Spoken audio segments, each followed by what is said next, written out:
Hola a todos, mi nombre es Angela, estudiante de la carrera de Negocios Internacionales, y en este video vamos a hablar de un principio fundamental dentro del derecho internacional de los tratados, la expresión del consentimiento. Este tema es clave para entender cómo los estados se obligan legalmente a cumplir con los tratados internacionales, y también nos ayuda a reflexionar sobre cómo la voluntad, la legitimidad y la soberanía se entrelazan en el ámbito global.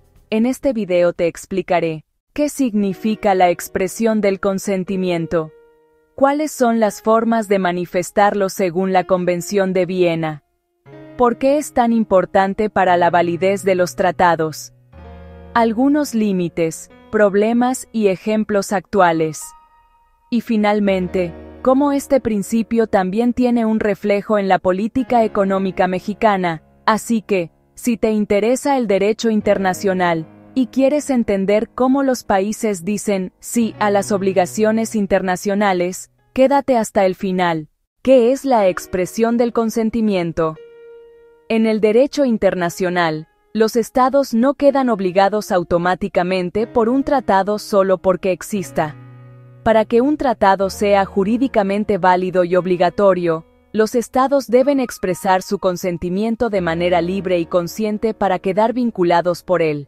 Esto se encuentra regulado en la Convención de Viena sobre el Derecho de los Tratados de 1969, el principal instrumento internacional que define cómo se crean, interpretan y terminan los tratados.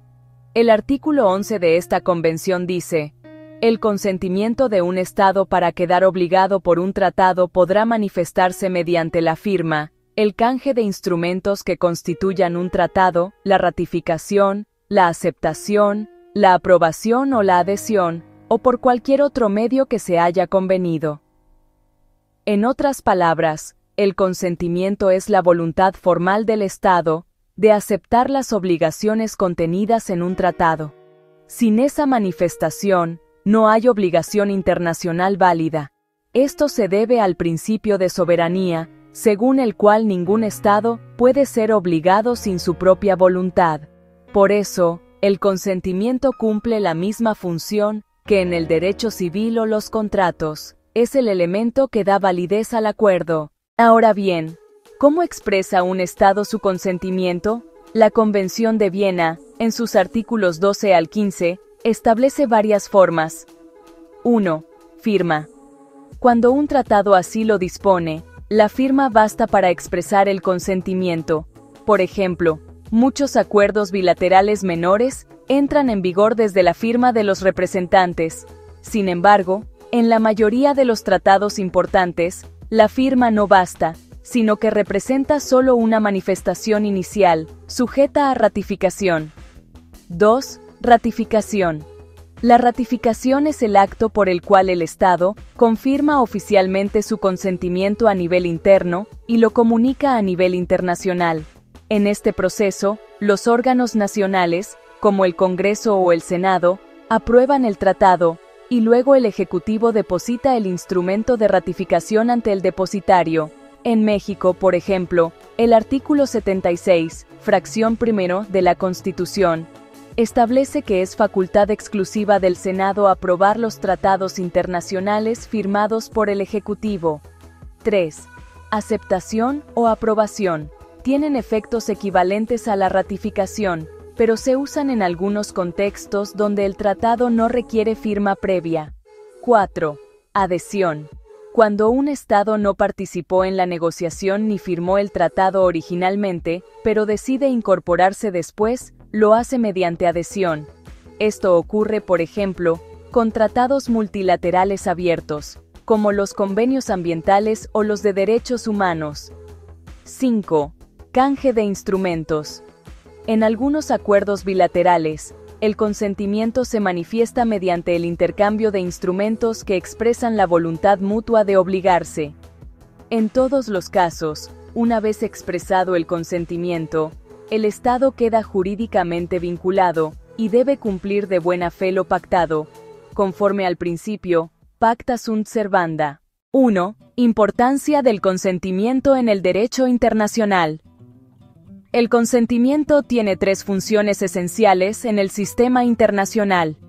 1. Garantiza la soberanía de los estados. Cada estado conserva su derecho a decidir libremente si se obliga o no. Es una manifestación de su independencia jurídica. 2. Otorga legitimidad al derecho internacional. Las normas internacionales son legítimas porque los estados aceptan voluntariamente someterse a ellas. Por eso se dice que el derecho internacional es un sistema basado en el consentimiento y la cooperación, no en la imposición. 3. Genera seguridad jurídica. Cuando un estado expresa su consentimiento, los demás estados pueden confiar en que cumplirá con el tratado, fomentando la estabilidad y previsibilidad en las relaciones internacionales.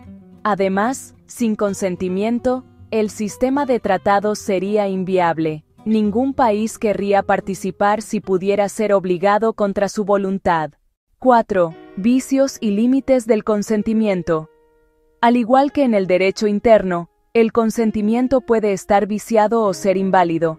La Convención de Viena dedica los artículos 48 al 52 a este tema. Los principales vicios son: error, artículo 48. Cuando un Estado se equivoca sobre un hecho esencial. Fraude, artículo 49. Cuando un Estado fue inducido a celebrar el tratado mediante engaño.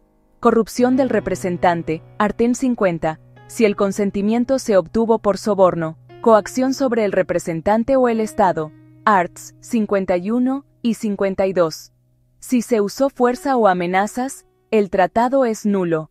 Por tanto, el consentimiento debe ser libre y genuino, no producto de presiones externas ni engaños.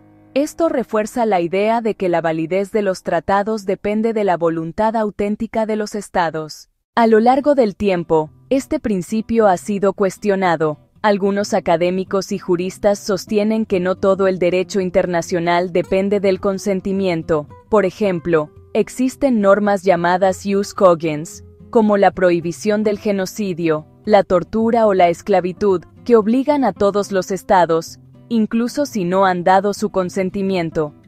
También, el derecho internacional consuetudinario se forma a partir de la práctica general de los estados, y no siempre de su consentimiento expreso. Otro punto de debate es que, en la práctica, el consentimiento puede ser más formal que real. Algunos estados firman tratados bajo presión política o económica, especialmente de potencias o instituciones financieras internacionales. Esto plantea la pregunta: ¿puede considerarse libre el consentimiento cuando existe desequilibrio de poder entre los estados? Aquí vemos que el consentimiento, aunque fundamental, no es absoluto, y debe analizarse dentro de un contexto político, económico y ético más amplio.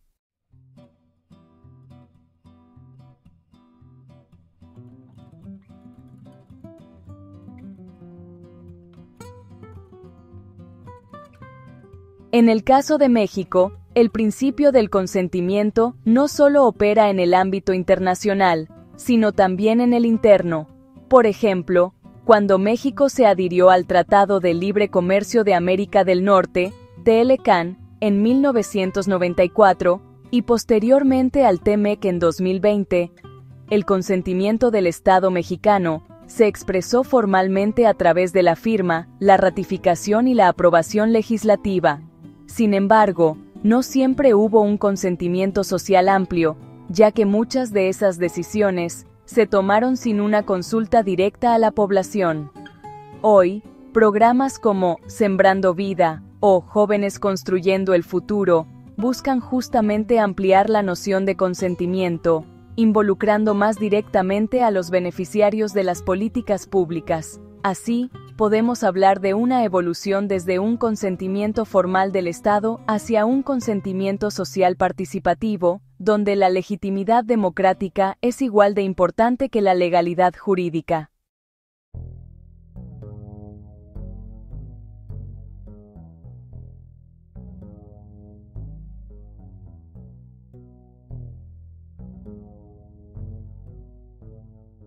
Para cerrar, recordemos que la expresión del consentimiento es el corazón del derecho de los tratados. Sin ella, no habría obligaciones internacionales válidas ni cooperación legítima entre las naciones. Este principio garantiza la soberanía, da legitimidad al derecho internacional y fomenta la confianza entre las naciones, pero también nos invita a reflexionar. En un mundo globalizado, el consentimiento no debe verse solo como una firma o una ratificación, sino como un proceso que exige transparencia, participación y responsabilidad.